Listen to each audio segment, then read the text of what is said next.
जय हिंद, जय भारत, जय भीम।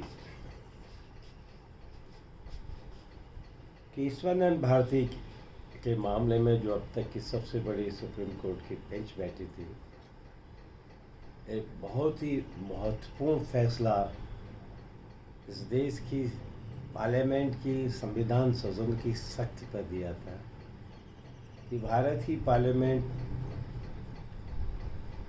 संविधान के हर हिस्से को संशोधन कर सकती है, लेकिन ये संशोधन का अधिकार भारत के संविधान को नष्ट नहीं कर सकती है। और उसके आधार पर देश की उच्चतम न्यायालय ने एक नई सिद्धांत का श्रीगणेश किया था कि basic feature of the constitution, संविधान की मूल आत्मा को संसद भी परिवर्तित नहीं कर सकती थी। उस केस को सुप्रीम कोर्ट के अलग अलग निर्णयों में, सार्वभौमई में भी और बाद के निर्णयों में भी हमेशा उचित ठहराया गया कि संशोधन का अधिकार है, हर अनुच्छेद पर है, लेकिन उस अधिकार के साथ साथ भारत की संविधान की जो प्रस्तावना प्रीमियम है, उसको संविधान का सारांश माना गया था, मूल आत्मा भी मानी गई थी। और उसी के आधार पर बेसिक स्ट्रक्चर की एक नई सिद्धांत गढ़ा गया था, जिसमें भारत को एक सेक्युलर स्टेट के रूप में इस चरित्र को कोई बदला नहीं सकता। मेरे कहने का तात्पर्य है, जो आज भारतीय जनता पार्टी के लीडरान, केंद्रीय मंत्री और उससे पहले आरएसएस के सेक्रेटरी जनरल, संघ में दूसरी नंबर के हंस पोरे जी ने कहा कि सेक्युलर और समाजवादी शब्द संविधान के 42वें संशोधन के द्वारा आपातकालीन स्थिति में जोड़े गए हैं, इसलिए ये संविधान के मूल हिस्से नहीं है। जबकि देश की न्यायपालिका ने बहुत पहले ही कह दिया था।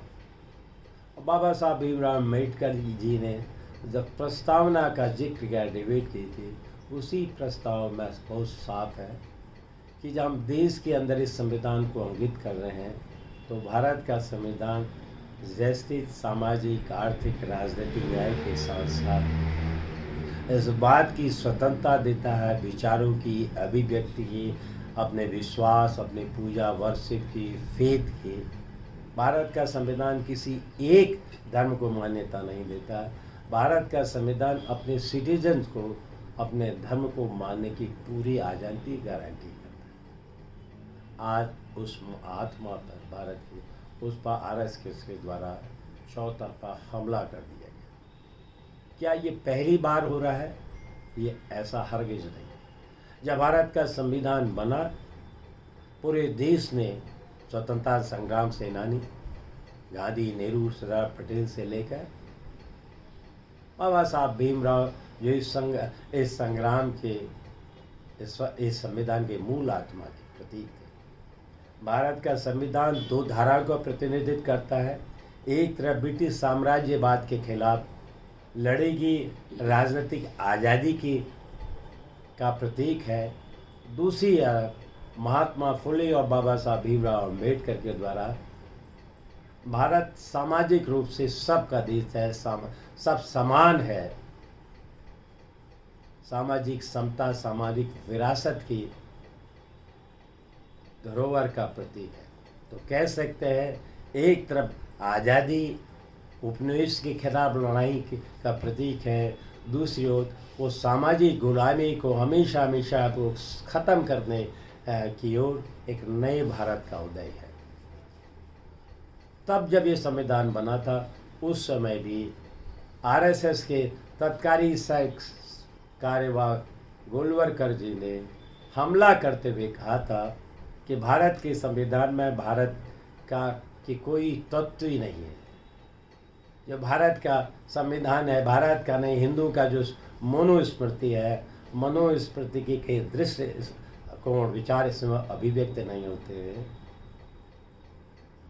तब से उस भारत के संविधान को बदलने की हमेशा षड्यंत्र राष्ट्रीय स्वयंसेवक संघ लगातार करता रहा है। अटल बिहारी वाजपेयी की सरकार के काल में भी संविधान संशोधन के लिए एक कमेटी बनाई गई थी, लेकिन तत्कालीन हमारे नेता अध्यक्ष केंद्रीय अध्यक्ष सोनिया गांधी जी के दबाव पर, कांग्रेस के दबाव पर भाजपा को अपने कदम वापस लेने पड़े, तत्कालीन सरकार को वापस कदम लेने पड़े। लेकिन आज जब पूरे देश के तमाम इंस्टीट्यूशन पर आरएसएस दबाव के द्वारा अपना कब्जा कर लिया है, तो भारत के इस संविधान को जो मूल विरासत है, जो सेकुलर स्टेट है, उसकी जगह एक हिंदुत्ववादी राज्य बनाना चाहते, एक थ्योरेटिक स्टेट बनाना चाहते। इसलिए इन दो शब्दों पर ये हमले लगातार जारी हैं। और अब तो दुख के साथ कहना पड़ रहा है कि जो कॉन्स्टिट्यूशन में बैठे हुए पदाधिकारी हैं, देश के उपराष्ट्रपति, जो राज्यसभा के चेयरमैन है, उनके द्वारा ये कहना कि सेकुलर और सोशलिस्ट, धर्मनिरपेक्ष और समाजवादी जो शब्द है इस देश के लिए नासूर है, ये इनके असली चेहरे को उजागर करता है। धर्मनिरपेक्ष सेकुलर स्टेट इस देश में रहने वाले हर नागरिक को अपने अपने धर्मों को मानने की इजाज़त देता है, और जो किसी धर्म पर विश्वास नहीं करते हैं उनको भी उनकी भी उस विचार को मानने की स्वतंत्रता देता है। और दूसरी ओर पूरी दुनिया में जो लड़ाई है, आर्थिक असमानता के खिलाफ जो लड़ाई है, भारत का संविधान इस बात का भी द्योतक है, इस गैर बराबरी को हम दूर करेंगे। हमारे इकोनॉमिक सिस्टम एक ऐसा होगा जहाँ जो मेहनत करता है उसको उसकी मेहनत का उचित सम्मान मिलेगा, और आर्थिक विषमता दूर होगी, संपत्ति का केंद्रीकरण चंद्र हाथों में नहीं होगा। आज ये मोदी सरकार, आरएसएस की सरकार, भाजपा की सरकार भारत के इन बुनियादी मूल्यों पर हमला कर रही है, तो देश को सोचना पड़ेगा। ये साधारण घटनाक्रम नहीं है, ये लगातार बढ़ते हुए फासिस्ट ताकतों का मनोबल है कि वो अब अपने असली चेहरे को दिखाने के लिए आगे। कल तक जो भारतीय जनता पार्टी अपने ही संविधान में कहते थे कि हम एक सेकुलर पर विश्वास रखते हैं, हम समाजवाद पर विश्वास करते हैं, हम गांधीवादी समाजवाद की अवधारणा करते हैं, जो आज भी भारतीय जनता पार्टी के संविधान का हिस्सा है, चाहे वो मजबूरी में उनको जब जनता पार्टी से टूटन के बाद भारतीय जनता पार्टी बनाई थी उनको लेना पड़ा। लेकिन असली चेहरा जो संघ का चेहरा है, जिस संघ के चेहरे में भारत में सिर्फ कुछ लोगों का, जो हजारों वर्षों से जिन्होंने भारत की संपत्ति पर, ज्ञान पर अधिकार बनाया है, ये हिंदू की के ऊपर विश्वास करने वाले लोग नहीं हैं, ये ब्राह्मणवादी सोशल ऑर्डर को मानने वाले लोग हैं, जहाँ जातियों के आधार पर मान दिया जाता है, जातियों के आधार पर सम्मान और घृणा और नफरत दी जाती है, जहाँ जातियों के आधार पर सरकारी सेवाओं में, संपत्ति में, ज्ञान में कुछ लोगों का विशेष अधिकार है और अधिकांश लोग श्रम करने के लिए मजबूर है। आज इस संदर्भ में इनका असली चेहरा आ गया, अपने देश को इस बात को सुनना है। ये सेकुलरिज्म का हमला भारत के संविधान के साथ साथ भारत की उस स्वतंत्रता की विरासत पर, गांधी नेहरू की विरासत पर, महात्मा फुले और डॉक्टर अम्बेडकर की उस विरासत पर हमला है। ये देश सबके लिए रहना चाहता है, सबको साथ लेकर चलना चाहते हैं। ये शुरू से ही जो इनका राम मंदिर का आंदोलन भी था, वो उसी वर्ण व्यवस्था को जीवित रखने का पुनर्जीवन का आंदोलन था, जहाँ संभोग को, संपत्ति, ज्ञान का कोई अधिकार नहीं है, और ज्ञान प्राप्त करने के बाद उसको अपनी जान से हाथ धोना पड़ता है। ये वर्णों पर आधारित व्यवस्था है, यहाँ पर महिला को कोई समानता का अधिकार नहीं है, उसको सिर्फ एक परिवार के चार दीवारी के अंदर ही सीमित रखने का अधिकार है। इसीलिए आज भारतीय जनता पार्टी और संघ जब पिछले 10-12 सालों में इतने ताकतवर हो गए कि देश की जुडिशरी से लेकर हर इंस्टीट्यूशन पर उनको लगता अब हमारा अधिकार है। जब देश के राष्ट्रपति कहने लगे, जो खुद एक पिछली समाजवादी पृष्ठभूमि के हैं, जो लोहिया को मानते थे और लोहिया सामाजिक गैर बराबरी के खिलाफ लड़ने वाले परम योद्धा थे, जो कहते थे सभी जातियों को समानता का अधिकार है, समाजवाद लाना हमारा ध्येय है। आज उसी लोहिया के अनुयायी समय के अवसरवादित्व में भारत के इस संविधान के मूल आत्मा पर हमला कर रहे हैं। मैं समझता हूँ देश के लोगों को इस समय संघ के द्वारा जो नई व्याख्या की जा रही है, इसके खिलाफ बंद होना पड़ेगा।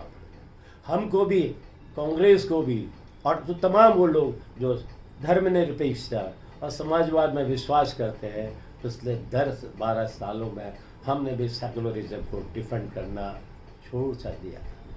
हम नहीं कह रहे थे कि भारत का संविधान एक India is a secular state कह तो थे, लेकिन उसको डिफेंड करने के लिए करते वो पुरजोर आवाज़ ताकत हम नहीं लगाते। एक तरफ हिंदुत्व का जोड़ पकड़ रहा था, जो फिर भारत को बड़ों की गुलामी की ओर ले जा रहा था, और दूसरी ओर जो सेकुलर स्टेट थी, जो सबके लिए दरवाजे गैर बराबरी के द्वारा बंद कर, एक तरफ से यह ईश्वर की मुक्ति का भी रास्ता भारत का संविधान था कि जब भारत का संविधान लागू हुआ, उस दिन से ही इस देश के तमाम मंदिर, पवित्र स्थल, इस देश के बहुसंख्यक लोगों के, दलितों के लिए, पिछड़ों के लिए खोल दिए गए थे। आज उस विरासत पर हमला हो रहा। सेकुलरिज्म, धर्मनिरपेक्षता इस देश की संविधान की मूल आत्मा है। मैं समझता हूँ आज इसके पक्ष में हमको और मजबूती के साथ आना पड़ेगा। हमको नारा देख रहा है, we will defend the constitution, we will defend the secular state. ये सेकुलर स्टेट, धर्मनिरपेक्षता भारत की राज्य की मूल आत्मा है। ये देश सबका है। इस षड्यंत्र को, आरएसएस के षड्यंत्र को, मोदी राज के अंदर जो षड्यंत्र आगे बढ़ रहा है, इसके खिलाफ लड़ाई लड़नी पड़ेगी।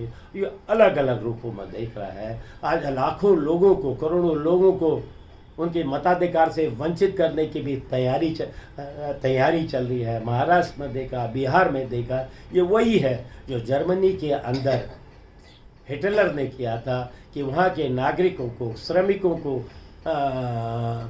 को यहूदियों को सबसे पहले उनके मताधिकार के अधिकार से वंचित किया था। ये अलग अलग रूप में आज फिर दुनिया में अपना सर उठा रही है, और भारत में राष्ट्रीय स्वयंसेवक संघ ही फासिज्म का सबसे बड़ा क्या दालमदार है। और इसलिए उसके नेता के द्वारा, उसके सेक्रेटरी जनरल के द्वारा ये कहना कि अब समय आ गया है कि हमको सेकुलर और समाजवादी सबको भारत के संविधान से हटाना है, और हमारे लिए भी समय आ गया है कि अब सेकुलरिज्म को और समाजवाद को डिफेंड करने के लिए कांग्रेस से वो तमाम भारत के लोग जो लोकतंत्र पर विश्वास करते हैं, जो सबकी समानता पर विश्वास करते हैं, जो स्त्री, पुरुष, पिछड़े तमाम लोगों की समानता पर विश्वास करते हैं, एकजुट होकर के इस हमले के खिलाफ एकजुट होना पड़ेगा। और भारत के संविधान को, बाबा साहब भीमराव अम्बेडकर के इस विधान को बचाना होगा। जय हिंद, जय भारत, जय भीम।